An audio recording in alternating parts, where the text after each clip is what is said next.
I know why you clicked on this video. You're wondering whether Helldivers 2 actually has a meta, or if the people who are screaming about the game having a meta are just saying it just so people can run better gear. Well, I got your answer for you. The short answer is Helldivers 2 has a meta, but the long answer is it's kind of complicated. Helldivers 2 is a game with a lot of stratagems and a lot of combinations that you can do with the stratagems. And something that has been plaguing the game since the game's release is whether or not the game has a meta, and as well as what these meta items are. And in this video, I'm going to be talking about how Helldivers 2 technically doesn't have a meta. We're going to be talking about why I think certain stratagems aren't meta, as well as why I think people may think that something's meta.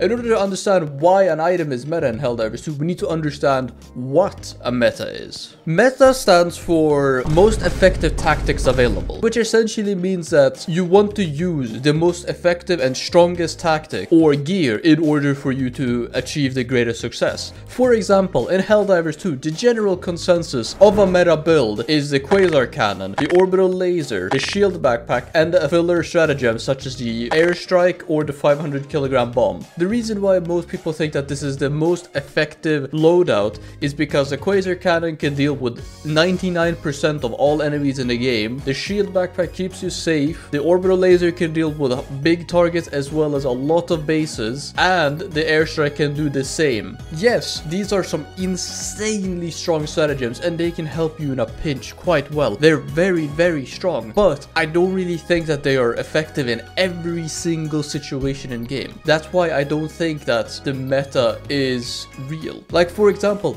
an Airstrike may be super efficient during normal play, but it will fall off short when it comes to, for example, eradicate missions, defense missions, or missions where you do not want to cause a lot of chaos, such as the extract civilians. A lot of the cases when you need to defend a target, such as the escort to civilians, you need something more defensive, something that would not kill a lot of people at once. You need something that has more concentrated and focused chaos, unlike the airstrikes which just bombard everything in its area. An example of this would be miniguns or the EMS mortars, which only really affect you and the enemies, letting the civilians run away whilst they are being chased. Another example of this would be turrets, specifically the non-machine turret ones, because the machine turret will start shooting towards civilians if there are enemies near it. Another thing that's very useful, for example, the laser cannon, which shoots a concentrated light beam. It's a giant laser pointer essentially, and you can focus on an enemy that you want to kill instead of exploding and potentially killing people. Another example of this is, as I mentioned, EMS mortar and mortar being very strong in missions where you need to set up dead zones. For example of this would be the tower defense mission where you need to defend the electric power generators, or eradicate missions where you can sit and camp in a single spot and let the mortars do their job. Because in these missions, you don't really need to move out as much as you need to do in other missions such as ICBM and other missions where you need to roam the map. That's why most people bring the mortars in these missions, because they compensate for the ability that you can stand still. This does make the mortars meta in those certain game modes, but overall, they are not meta. I think a lot of people, when they hear the word meta, fall into the category of, oh, it's the most effective strategy in the game, period. There's a lot of people I have seen that just run the same setup for every single mission, regardless of what type of mission it is. And they get angry when you don't run something that is that meta. And to those people, I just want to say, why? Why are you getting angry over somebody running something different that isn't the meta? Because it's not about using the meta, it's about how you use your gear.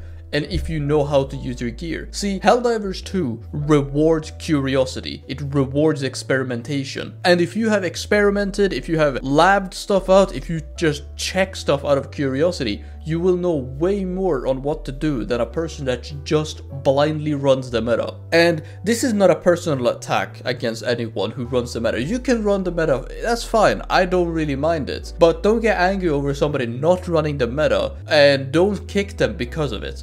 It's just bad sport. We have the same collective goal. We're trying to finish this mission, so let the person cook before you kick them. Another thing why I don't think there's a Helldivers 2 meta is because the same strategies for bots don't work versus the bugs. For example, you don't really want to bring an anti-material rifle against the bugs because it's harder to kill something with heavy armor everywhere than against the bot, where you can actually take out most enemies with a precise shot. It's way harder to kill bugs with an anti-material rifle because most enemies are armored there, unlike bots. You can't just blindly fire at, for example, a Bile Titan and expect it to kill, unlike with a Hulk where you can actually shoot it in the eye twice and it blows up, it dies. Same thing applies for example, smoke grenades. Smoke strikes are very effective against bots in blocking their line of sight, forcing them to blindly fire or force them to walk through the zone in order for them to see you and shoot you. But this doesn't really work as well for bugs because most bugs are going to go into melee range anyway. So why would you want to bring a smoke strike versus bugs? There are so many of these cases where something is insanely strong against the bugs but not versus the bots, and vice versa. And that's why I think having a defined meta is kind of dumb. Another factor in this is environmental modifiers. For example, the heat mechanic, which makes it so that energy-based weapons charge way slower after they have been shot. It takes way longer for them to charge up, making the quasar cannon significantly worse than what it would be during, for example, a cold planet. This would essentially mean that you could bring something better to the table. Like, for example, if you want, you can run expendable anti-tanks. You can run a recoilless rifle. You can even run a railgun if you still use it and if you know how to use it efficiently. Hell, you can even bring an autocannon or anti-material sniper if you're on the bot front. But overall, the meta is not something you need to follow step by step in order to achieve the most effective strategy in order to win. I don't think that the meta is the be-all end-all strategies. The meta is not always the most efficient in this game, because it's down to how efficient the player uses their kit is what decides a successful mission or not.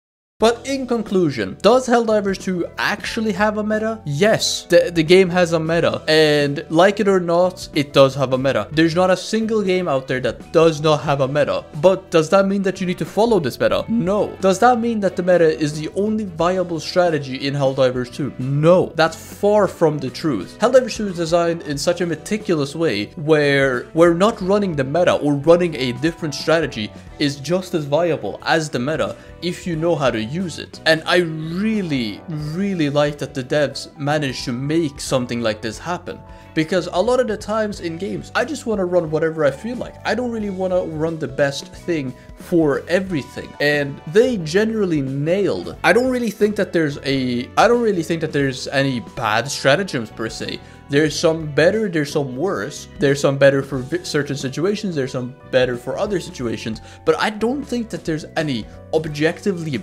bad stratagems.